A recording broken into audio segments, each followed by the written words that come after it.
I live in a city that never sleeps, in an apartment that's just a little too small for my book collection but perfect for me.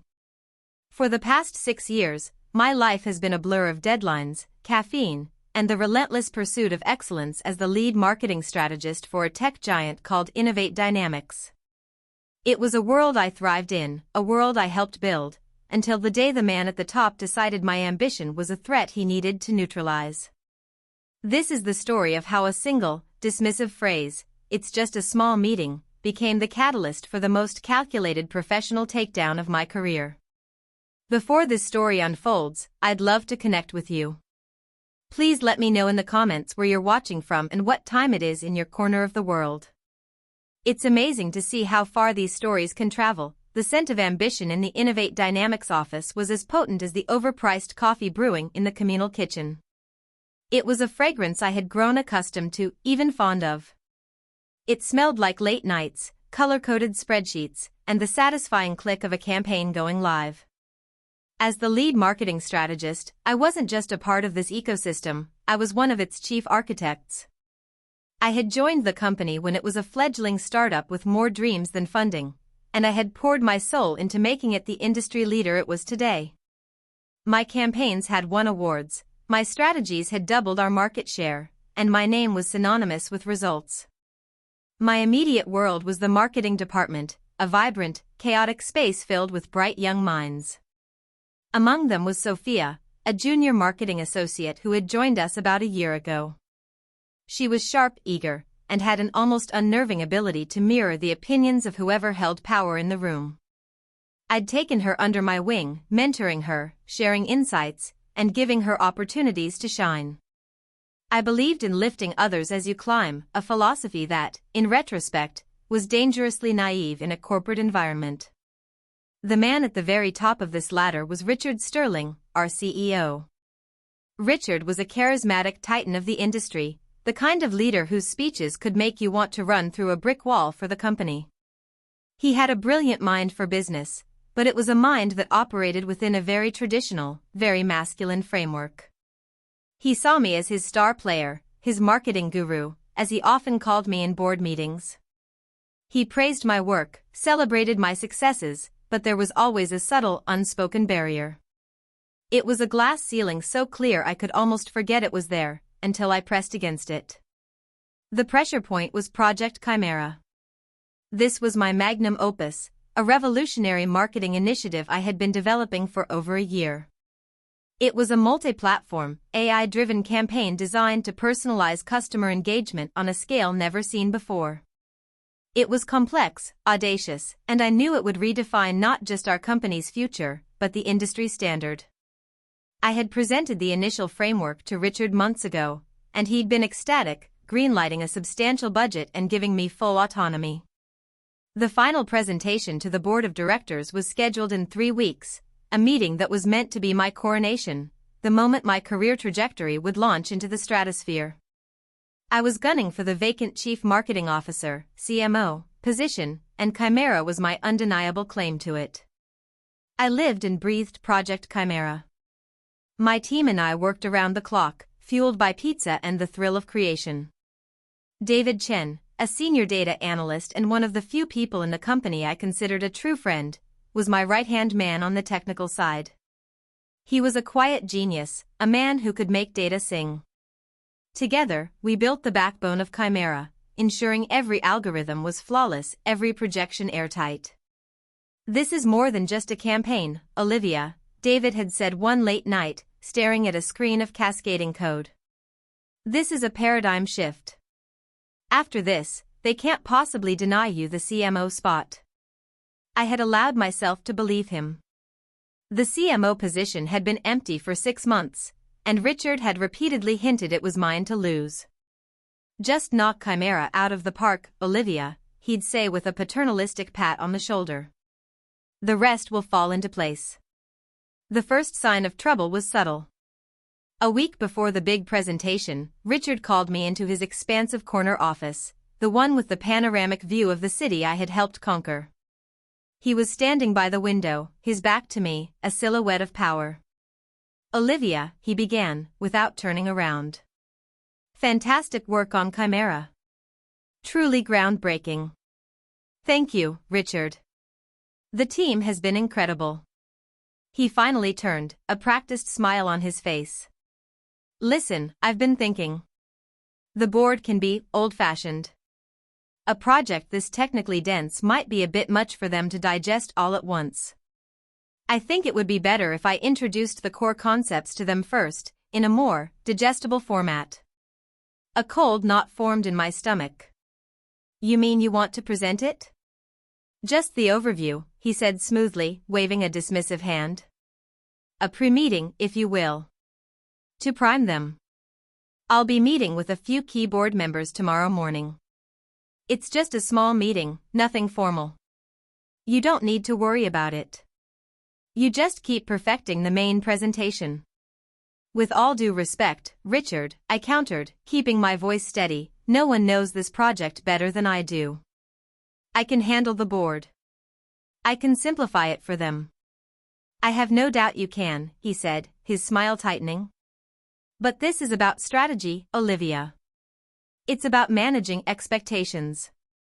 Let me handle the politics. Your job is to be the genius behind the curtain. And you're brilliant at it.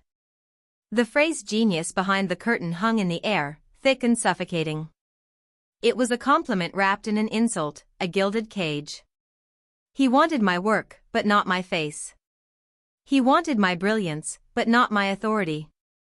I was the engine, but he would be the one in the driver's seat. I argued, as much as one can argue with a CEO who has already made up his mind. I laid out logical reasons why I should be in that small meeting. I insisted that my presence was crucial to answer any in-depth technical questions. But he was immovable. It's handled, Olivia, he said, his tone final. I need you focused on the final presentation. Don't get distracted by this. It's just a formality. I walked out of his office feeling a profound sense of unease. It felt like I had just been expertly sidelined, my own creation gently lifted from my hands. I told myself I was overthinking it, that maybe this was how things worked at the executive level. I tried to trust him. Richard had been a mentor, a champion of my work. Why would he undermine me now, when we were on the brink of our greatest success? That evening, I confided in David over a beer at our usual spot. He called it a small meeting? David asked, frowning. And he explicitly told you not to come? He said he was priming them. Handling the politics. David swirled the beer in his glass, his brow furrowed in thought. I don't like it, Olivia. That's your project. Your name should be the only one attached to it from start to finish. His words echoed my own fears, fears I had been trying to suppress with logic and loyalty. His words echoed my own fears, fears I had been trying to suppress with logic and loyalty. The glass ceiling I had ignored for so long was no longer invisible. I could feel its cold, hard surface pressing down, and I was beginning to suspect that Richard Sterling had no intention of ever letting me break through it. He was happy for me to build the ladder, but he would be the one to climb it. The day of the small meeting was one of the longest of my life.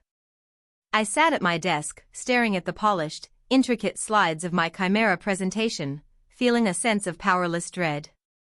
I had emailed Richard the executive summary and a simplified deck the night before, as requested. Perfect, he had replied in a one-word email at 2 a.m. Now, my work was being presented in a room I wasn't allowed to enter, its fate decided by men who would likely never know my name. To distract myself, I dove into work, fine-tuning the very presentation I was beginning to fear I would never get to deliver. Sophia buzzed around my desk all morning, offering coffee, asking questions, her usual eager-to-please self. Are you nervous about the board meeting? She asked, her eyes wide with what I then mistook for innocent curiosity. The big one is still a few weeks away, I replied, forcing a smile. Just getting ahead of the game. I heard Mr. Sterling is giving some of the board members a little preview today, she said, her voice dropping to a conspiratorial whisper. He must really trust you to let you handle such a huge project. He does, I said, the words tasting like ash in my mouth. We have a great working relationship. The small meeting was scheduled for 10 a.m. At 11:30 a.m., an email landed in every employee's inbox. The sender was Richard Sterling. The subject line, a new era of innovation at Innovate Dynamics. My heart hammered against my ribs as I opened it. It was a company-wide announcement, glowing with corporate enthusiasm. It spoke of a bold new direction, a groundbreaking initiative that would secure our legacy as industry pioneers. It spoke of Project Chimera. And then, I saw the line that made the world tilt on its axis. I am proud to announce that this revolutionary initiative, which I have been developing for the past year, was met with unanimous and enthusiastic approval from our key board members this morning. Which I have been developing. The words blurred. I read them again, and then a third time, convinced my eyes were deceiving me. There was no mention of me. No credit to my team. No acknowledgement of the thousands of hours I had poured into this. Richard Sterling had just erased me from my own success story. He hadn't just presented my work, he had claimed it as his own. A wave of nausea washed over me. The open plan office, usually a hum of productive energy, suddenly felt claustrophobic. I could feel dozens of eyes on me. People were whispering, looking from their screens to me and back again. They all knew Chimera was my project. They had seen me bleed for it. And they had all just read the CEO's email. Sophia appeared at my desk, her face a mask of practiced sympathy. Oh my God, Olivia. I just saw the email. I can't believe it. He didn't even mention you. I need some air, I mumbled, pushing back from my desk and walking numbly towards the exit. I found myself on a small balcony on the 34th floor, the wind whipping at my hair. The city sprawled beneath me, a concrete jungle governed by predators and prey. And I had just been devoured. The betrayal was so audacious, so complete, it was almost surreal. It wasn't just about the credit, it was about the erasure. He had made me invisible. The small meeting wasn't a formality, it was a coup. When I returned to my desk, the final nail in the coffin was waiting. It was a calendar invitation for the official board meeting in 3 weeks. The title was Project Chimera, a presentation by CEO Richard Sterling. My name was nowhere on it. I was listed as an optional attendee. Optional. For the presentation of my own life's work. Later that afternoon, Richard walked past my desk. He didn't stop, but he slowed down just enough to catch my eye. He gave me a small, tight smile and a slight nod, a silent acknowledgement of his victory. There was no remorse in his eyes, only the cold, hard glint of triumph. He had what he wanted. He had my project, my glory, and the clear path to a massive year-end bonus. I was just collateral damage. The rest of the day was a blur of feigned composure. I answered emails, delegated tasks, and pretended that my world hadn't just been shattered. I could feel the pitying glances from my colleagues, the hushed conversations that stopped when I walked by. My authority, once absolute in my department, had been crippled in a single morning. The only person who looked me straight in the eye was David. He came to my desk at 5 o'clock, his expression grim. I saw the email, he said, his voice low. And the new calendar invite. This is. I have no words, Olivia. He stole it, David, I whispered, the reality of it finally sinking in. He just took it. What are you going to do? What can I do? I said, my voice cracking. Go to HR? Complain that the CEO stole my idea? He holds all the cards. It's my word against his. And his word is on the company letterhead. I went home that night and for the first time in my professional life, I cried. I cried for my project, for my team, for the years of trust one had blindly placed in a man who saw me as nothing more than a resource to be exploited. The betrayal was a physical ache, a deep, hollow wound in my chest. But as the tears subsided, something else began to bubble up from that hollow space. It was a cold, quiet, and utterly ferocious anger. Richard Sterling had made a critical miscalculation. He thought that by erasing my name, he had erased my power. He thought I was just a genius behind the curtain, a compliant worker bee who would accept her fate and quietly move on. He had forgotten who I was. I was the architect. I had built Chimera from the ground up. I knew its every strength, every weakness, every line of code, every secret. He may have stolen the presentation, but he didn't understand the weapon he was now holding. And I was about to teach him just how badly it could backfire.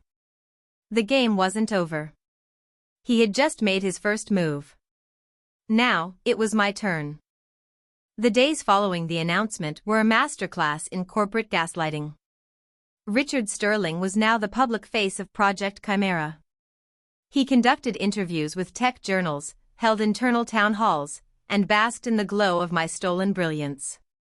To add insult to injury, he would often consult me on the project, pulling me into meetings to pick my brain for details he didn't understand, all under the guise of keeping his star player in the loop.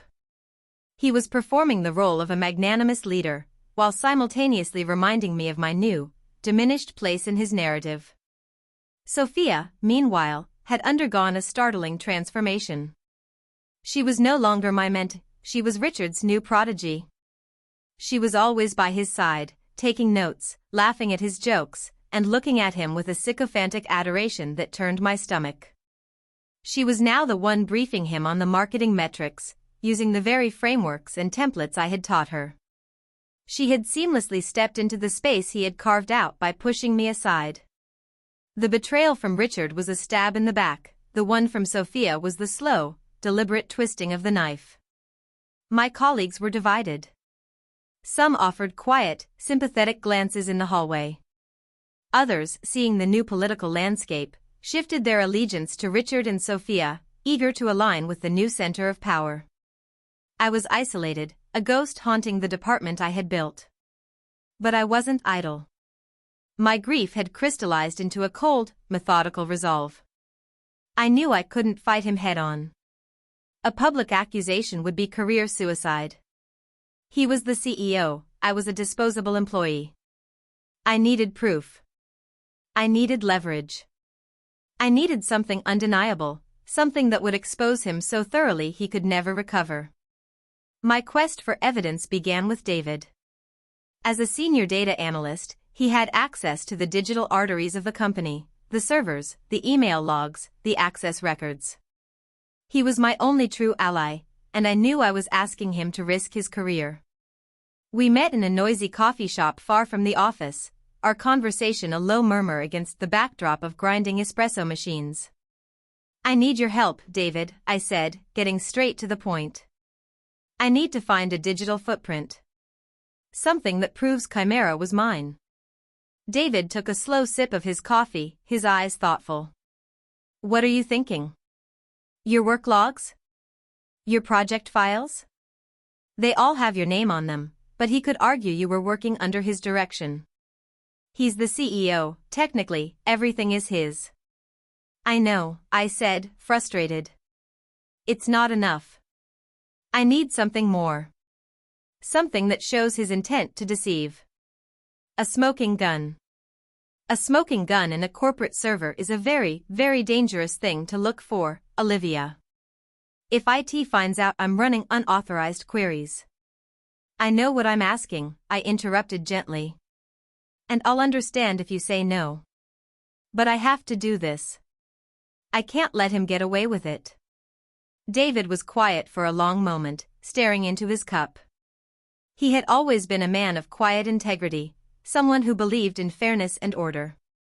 What Richard had done offended his sense of justice as much as it had shattered my career. "Okay," he said finally, meeting my gaze. "I'm in. But we have to be smart. We have to be invisible." Our investigation became a clandestine operation, conducted in stolen moments and after-hours secrecy. David's domain was the server room, a cold, humming sanctuary of data located in the sub-basement of our office building. It was a place few people had access to, a place where the company's secrets were stored in terabytes of raw information. Our first breakthrough came from the email server logs. David, using his system administrator privileges, began to meticulously trace Richard's digital communications. We found that in the weeks leading up to his announcement, Richard had exchanged a series of emails with a man named Julian Croft, a prominent member of the board of directors and a close personal friend. The emails themselves were encrypted, but the subject lines and timestamps told a story. They were all variations of Project C update and Chimera strategy, and they had all been sent late at night, long after I had gone home. He had been back-channeling my work to his allies on the board for weeks, positioning it as his own long before the small meeting.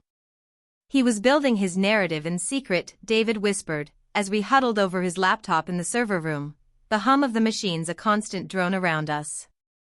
Laying the groundwork to cut you out. It was damning, but it was still circumstantial. We needed more. The next clue came from a place I never expected, Sophia. I had noticed her using a new laptop, a top-of-the-line model that was usually reserved for senior executives. On a hunch, I asked David to check the IT asset logs.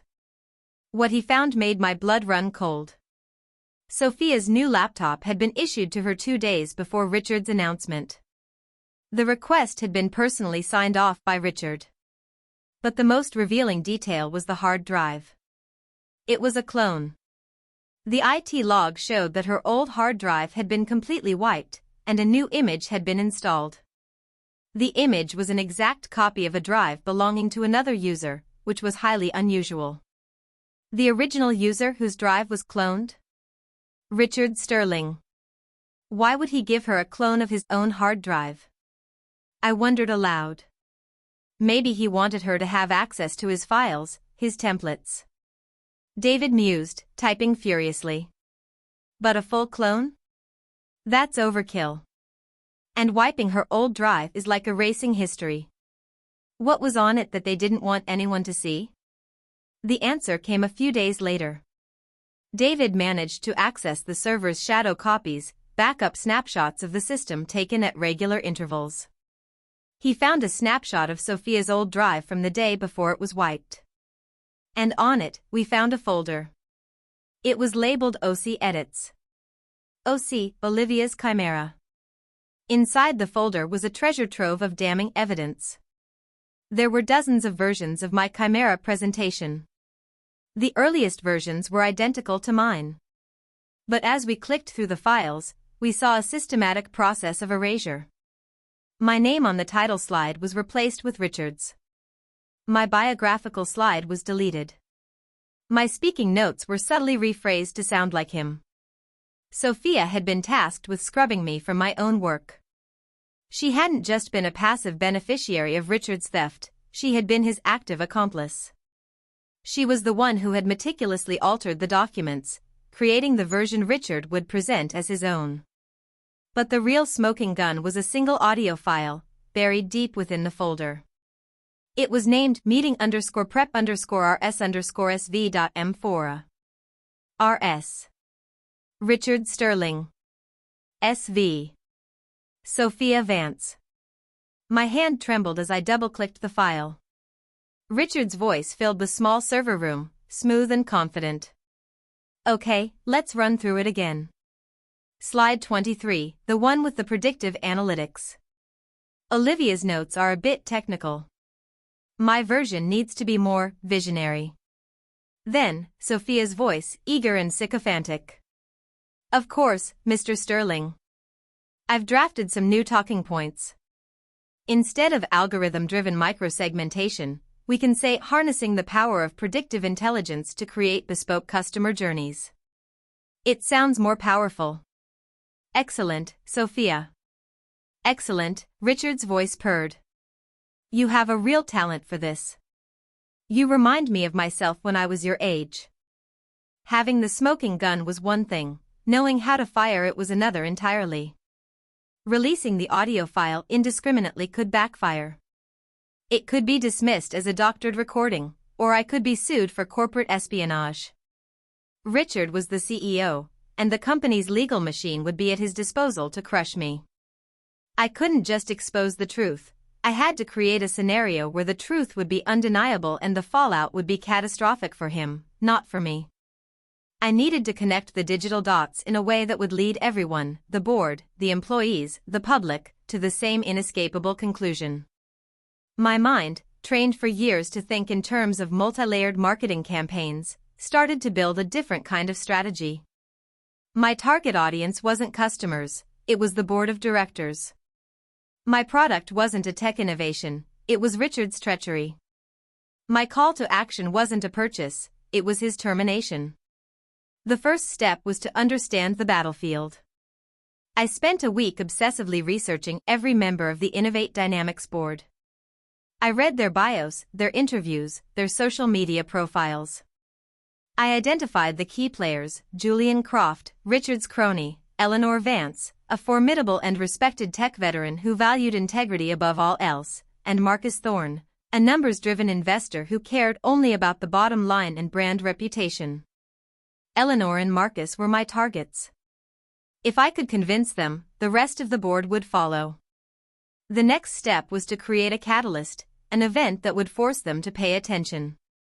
The upcoming official board meeting, where Richard was scheduled to present his Project Chimera, was the perfect stage. But I couldn't just stand up and object. I had to plant the seeds of doubt beforehand, subtly and strategically. My plan began to take shape, a digital Trojan horse disguised as a routine data report. As the lead strategist, I was still responsible for providing the board with performance metrics and market analysis ahead of major presentations. It was a standard procedure, a dry, data-heavy report that Richard and the board would expect. And that was the beauty of it. He would never see it coming. I enlisted David's help once more. "I need you to build me a custom data portal," I explained, spreading out a flowchart on his desk after hours. On the surface, it will be the standard pre-meeting analytics dashboard. But I want it to have hidden layers, accessible only through specific click-throughs. David's eyes lit up as he understood my vision. Like an Easter egg hunt for corporate fraud. "Exactly," I said. "We'll embed the evidence within the data. We won't make accusations, we'll just present the facts and let them connect the dots themselves." For the next week, we worked in secret, building the most elaborate data report of our lives. The surface level was perfect. It showed market trends, competitor analysis, and projected ROI for Project Chimera, all the standard metrics. It was professional, polished, and utterly boring. But hidden within was our trap. For instance, on the slide detailing the project's timeline, the words "initial conception" were a hyperlink. If a user clicked on it, it wouldn't lead to a project brief. Instead, it would open a secure, time-stamped log of the Chimera project folder on the company server. The log would show that 98% of the core concept documents were created and last modified by Olivia Reed.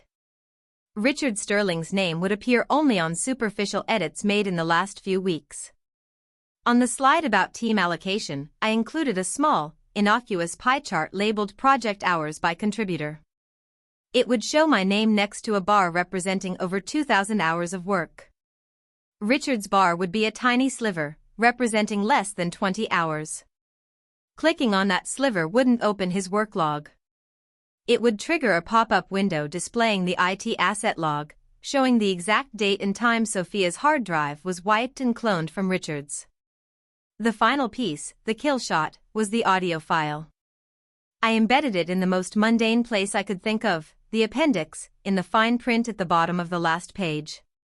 Next to the standard legal disclaimer, I added a sentence: "For a full audio transcript of the final project review, click here." The hyperlink was disguised as a standard corporate compliance link. But clicking it would open a password-protected media player. The password was the final, elegant touch. David had done some digging and discovered that Richard was a man of habit. The license plate on his Porsche, his first pet's name, and his secure password for several external accounts were all the same: Visionary 72. It was a stroke of ego-driven carelessness that would be his undoing. The day before the board meeting, I sent the pre-reading package to all board members and senior executives, with Richard CC'd. The email was bland and professional. Team, please find attached the preparatory data pack for tomorrow's Project Chimera presentation. The dashboard can be accessed via the secure link below. Looking forward to a productive session. I hit send, my heart pounding. The trap was set. Now, I had to wait and see if anyone would spring it. My primary hope was Eleanor Vance. Her online persona was that of a meticulous, detail-oriented leader who prided herself on due diligence. I was betting she would be the one to click through the layers, to follow the breadcrumbs I had left for her. That night, David had set up a tracker on the secure portal. We watched from his apartment as the access logs lit up. One by one, the board members logged in. Most spent a few minutes skimming the surface-level data and logged out. Richard himself logged in for precisely 90 seconds, clearly not bothering to look beyond the executive summary. Then, at 10:47 p.m., a new login appeared. Eleanor Vance. And she wasn't skimming. The log showed her clicking on the first hyperlink, the project timeline. She stayed on that page for 10 minutes. Then she moved to the team allocation chart. She clicked on Richard's sliver of a bar and accessed the IT log. The tracker showed her screen was active on that page for a full 15 minutes. My breath caught in my throat. She was connecting the dots. Finally, the tracker showed she had navigated to the appendix. There was a pause. And then, a click on the audio transcript link. The password prompt appeared on her end. We waited. For a full minute, there was no activity. I imagined her, sitting in her home office, wondering if she should cross this line. And then, the log pinged. Password accepted. She's in, David whispered, his voice filled with awe. She's listening. We watched the media player log. She didn't just listen to a snippet. She played the entire 30-minute recording from start to finish. When it was over, she didn't log out. The tracker showed her screen remained active on the media player page for another hour, the damning conversation presumably paused on her screen. She was thinking. She was processing. She was understanding. The digital dots had been connected. The story was no longer just my word against the CEO's. It was a verifiable trail of data, of logs, of his own voice, condemning him. The board meeting was in less than 12 hours. Richard Sterling would be walking into that room believing it was his coronation. He had no idea he was walking into an ambush I had spent weeks meticulously planning. And the guest of honor was the truth.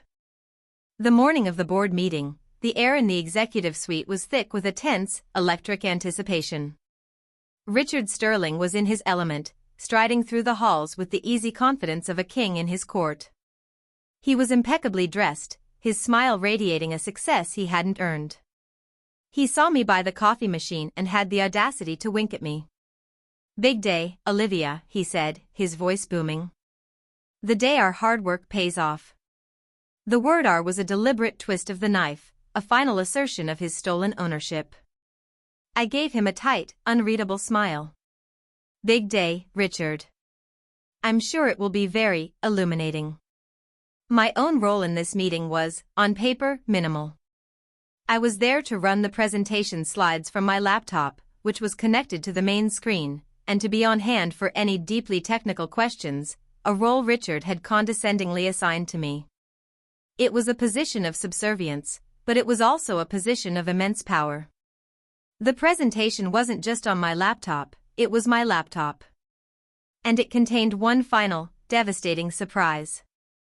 I had named the presentation file chimera_board_presentation_final.pptx. It was the version Richard and Sophia had so carefully crafted, the one that erased me from history. But the night before, David and I had created a second file, hidden in the same folder. We named it chimera_board_presentation_final_v2.pptx. The only difference was the v2, a designation so common in corporate file management that it was effectively invisible. This second version was identical to the first in every way but one. The final slide, the one meant to be a triumphant summary of the project's projected success, had been replaced. I arrived in the boardroom early, setting up my laptop and ensuring the connection to the projector was seamless. Board members filed in, a collection of powerful men and women in sharp suits. I recognized Julian Croft, who greeted Richard with a familiar slap on the back, and Marcus Thorne, whose eyes were glued to his phone, tracking the stock market. Then, Eleanor Vance walked in. Our eyes met for a brief second across the room. Her expression was cold, impassive, giving nothing away. But I knew she had heard the recording. She knew the truth. The question was, what would she do with it? The meeting began. Richard took the stage, a master showman playing his greatest role. He spoke of his vision, his tireless efforts, and the long nights spent wrestling with this complex concept. I sat at the control desk, my face a neutral mask, clicking through the slides as he spoke. Each slide was a lie, a carefully constructed piece of a fraudulent narrative. I could feel Sophia, sitting near the front, beaming with pride. I could feel the weight of Eleanor's stare from across the table. Richard was brilliant, I had to give him that. He delivered my words with a passion and conviction that almost made them sound like his own. He was nearing the end of his presentation, building to his grand finale. And so, he declared, his voice resonating with manufactured triumph, with this project, we are not just looking at the next quarter. We are looking at the next decade. We are building the future of customer engagement. He nodded to me, the signal to advance to the final slide. Let's look at the summary of what Project Chimera will achieve. This was the moment. With a steady hand, I ignored the file he thought I was using. Instead of clicking next, my fingers flew across the keyboard, closing the current presentation and, in less than a second, opening the _V2 version. I navigated to the final slide and projected it onto the massive screen behind him. Richard turned to the screen, a broad smile on his face, ready to deliver his closing remarks. But the smile froze, then collapsed. The room, which had been filled with polite murmurs of approval, fell into a stunned, absolute silence. The slide was not a summary of projected ROI. It was a stark white screen with two things on it. At the top, in large, bold letters, was the question, who is the true architect of Project Chimera? Below it was an embedded media player, the one from the data portal, queued up and ready to play. The file name was clearly visible, meeting_prep_rs_sv.m4a. Richard stared at the screen, his face draining of all color. He looked as though he had seen a ghost. He opened his mouth to speak, but no words came out. He looked down at me, his eyes wide with a mixture of confusion and dawning, horrified realization. What is this? Julian Croft demanded, his voice sharp. What's going on? Before Richard could formulate a response, Eleanor Vance spoke. Her voice was quiet, but it cut through the silence like a razor. I believe I can answer that, she said, her gaze fixed on Richard. Last night, I did a thorough review of the pre-reading materials. And I uncovered some discrepancies. Deeply troubling discrepancies. I think we should all listen to that audio file. Her eyes flickered to me, and for the first time, I saw a flicker of something in her expression, respect. She looked back at the screen. Olivia, please play the recording. With a single, satisfying click, I hit the play button. Richard's voice, smooth and conspiratorial, filled the silent, opulent boardroom. Okay, let's run through it again. Slide 23, the one with the predictive analytics. Olivia's notes are a bit technical. My version needs to be more visionary. Then came Sophia's eager reply. A collective gasp went through the room. I looked at Sophia. Her face was a mess of pure, unadulterated panic. She looked like a cornered animal. The recording played on, every word a nail in Richard's corporate coffin. The board members listened, their expressions shifting from confusion to shock, and finally, to cold, hard fury. Marcus Thorne, the man who cared only for the bottom line, looked at Richard with utter contempt. He understood the monumental risk to the brand's reputation this represented. Julian Croft, Richard's ally, was slumped in his chair, his face ashen.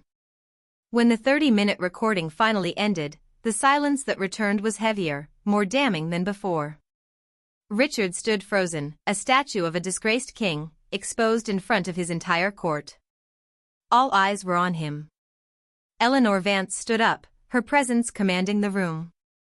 "Richard," she said, her voice devoid of any emotion. "The board has a zero-tolerance policy for fraud and intellectual property theft. You have deliberately misled this board and stolen the work of a dedicated and brilliant employee. I believe your position as CEO is no longer tenable." She turned to the rest of the board. "I move for an immediate vote of no confidence and the immediate termination of Richard Sterling's employment for gross misconduct." The Trojan file had not just been opened, it had unleashed an army that had raised an empire in the space of half an hour. The war was over. And I had won. The immediate aftermath of the audio file was chaotic. Richard Sterling, who had stood frozen for what felt like an eternity, finally snapped into motion. He stammered, he denied, he accused me of fabricating the evidence. But his protests were weak, drowned out by the damning clarity of his own voice. The board was having none of it. "This is an outrage.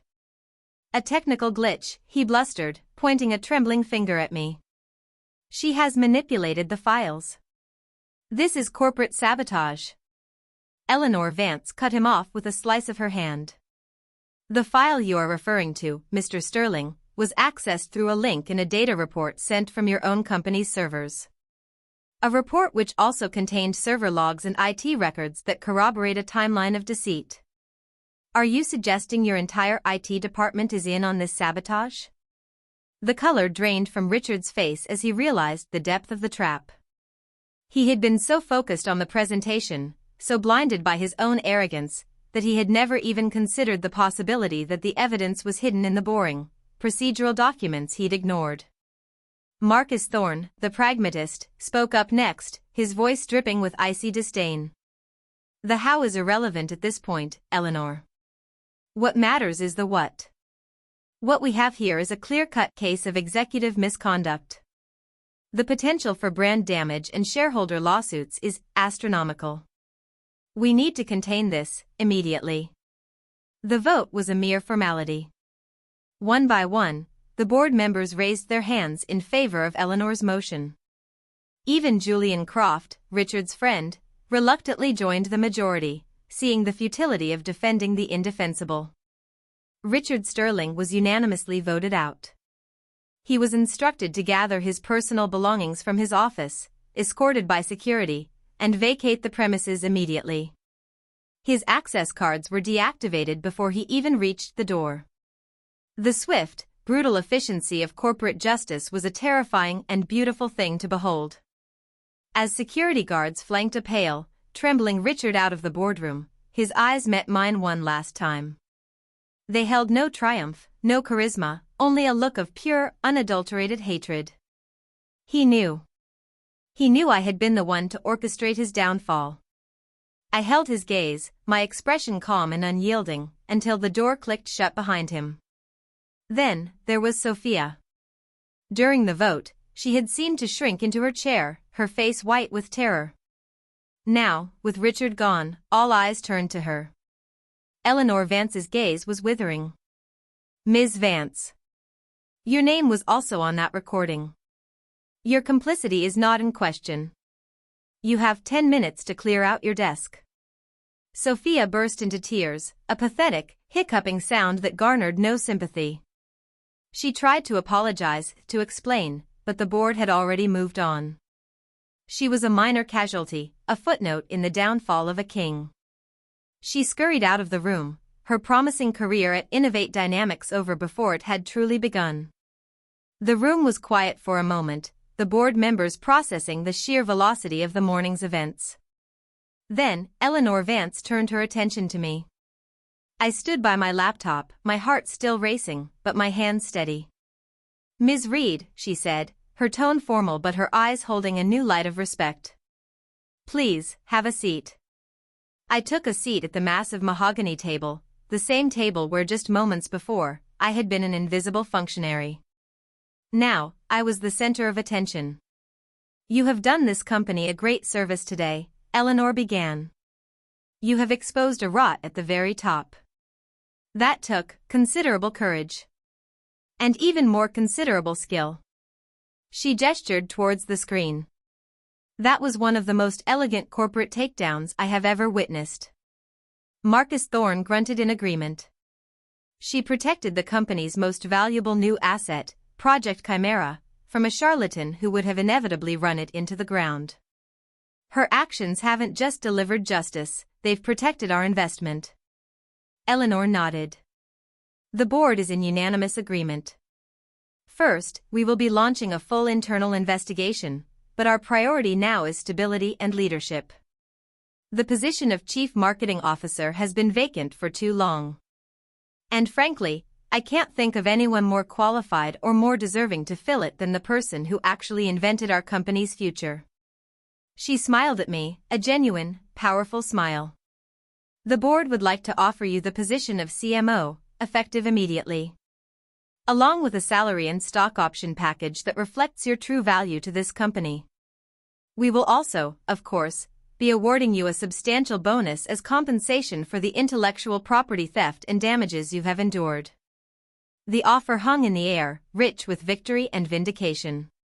It was everything I had been fighting for, everything Richard had tried to steal from me.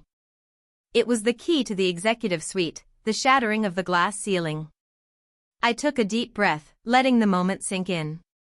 I thought about the late nights, the stolen credit, the cold fury that had fueled me for weeks.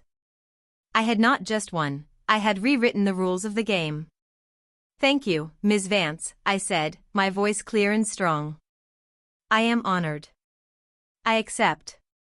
My gambit in the boardroom had paid off beyond my wildest dreams. I hadn't just gotten my project back. I had taken the entire kingdom. As I walked out of that room, I wasn't Olivia Reed, the sidelined strategist, anymore. I was Olivia Reed, the new Chief Marketing Officer of Innovate Dynamics. And my work was just beginning. My first day as Chief Marketing Officer was surreal. I walked into the corner office that had once been Richard's, the one with the panoramic view of the city. The desk was empty, cleared of all his personal effects, a blank slate waiting for a new occupant. It felt less like an office and more like a captured territory.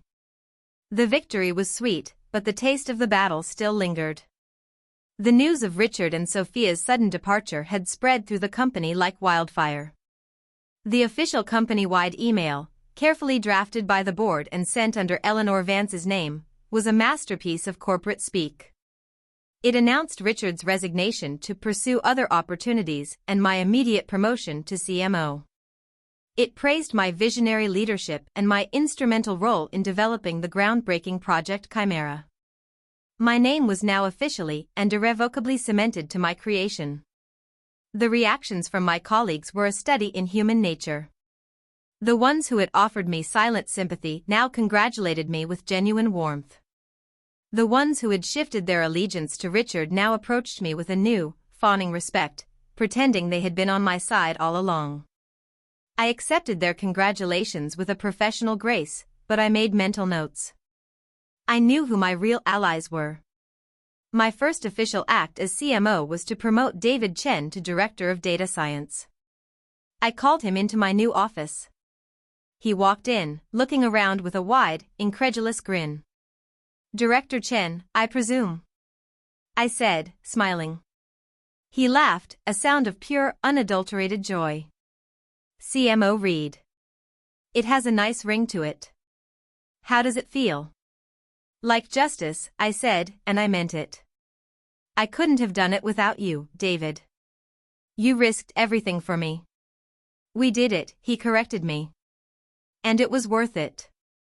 You cleaned out the rot." My next task was to address my team, the marketing department that had been left confused and rudderless. I called an all-hands meeting. I stood before them, not as their old boss, but as their new leader. I told them the truth, a sanitized version of it, focusing not on the betrayal, but on the future. I laid out my vision for the department, a vision built on transparency, collaboration, and a culture where credit was given where it was due. I reinstated Project Chimera as our top priority, and I made it clear that it was a team success, a victory for every single person who had worked on it. The relief and renewed energy in the room were palpable. The official launch of Project Chimera, under my leadership, was a phenomenal success. It exceeded every projection, boosted our stock price by 20% in a single quarter, and became a case study in business schools. I finally got to deliver my presentation, not just to the board, but to the entire world at the industry's largest tech conference. Standing on that stage, under the bright lights, sharing the work I was so proud of, was a moment of pure, unadulterated triumph. As for Richard and Sophia, their falls from grace were as swift as they were brutal. Richard Sterling was a pariah. The story of his downfall, though never officially confirmed, leaked to the industry press. Whispers of intellectual property theft and executive misconduct followed him everywhere. He was professionally radioactive, unable to secure another executive position. The last I heard, he was doing some low-level consulting for a no-name firm in another state, his empire reduced to a cubicle. Sophia's fate was less dramatic but equally devastating. Blacklisted from every major tech firm in the city, she ended up leaving the industry altogether. Her ambition had led her to hitch her wagon to a falling star, and she was crushed in the wreckage. I felt a fleeting sense of pity for her, for the waste of her potential, but it was quickly replaced by the memory of her complicity, of her voice on that recording, so eagerly helping to erase me. She had made her choice. My life settled into a new, exhilarating rhythm. The work was demanding, the pressure immense, but it was my own. I was no longer the genius behind the curtain, I was the one directing the show. I built a new leadership team based on talent and integrity. I fostered a culture of innovation and respect. Innovate Dynamics thrived, and for the first time, I felt like I truly belonged in the position I held. Months later, I was working late in my office, looking out at the glittering cityscape. My phone buzzed. It was a text from a number I didn't recognize. I opened it. It contained a single image. It was a photograph, clearly taken from a distance with a telephoto lens. It was a picture of me, sitting at my desk, framed by the large window of my corner office. A tiny, insignificant figure against the backdrop of the city. A chill went down my spine. Then, a second text came through from the same number. It was just one word. Visionary 72. I stared at the screen, my blood running cold. It was Richard. It was a message, a threat, a pathetic attempt to haunt me from the ruins of his career. He was reminding me that he knew how I had done it, that he was watching. For a moment, the old fear, the old feeling of being powerless, tried to surface. But it found no purchase. I was not the same woman he had tried to destroy. I looked at the picture of myself in the office he once occupied. I looked at the city I had helped conquer. I thought of the team I now led and the future I was building. With a steady hand, I blocked the number. I deleted the messages. He was a ghost, a relic of a battle I had already won. He was a whisper from a server room, a footnote in my story. I turned back to my work, the city lights reflecting in my eyes. He had called it a small meeting.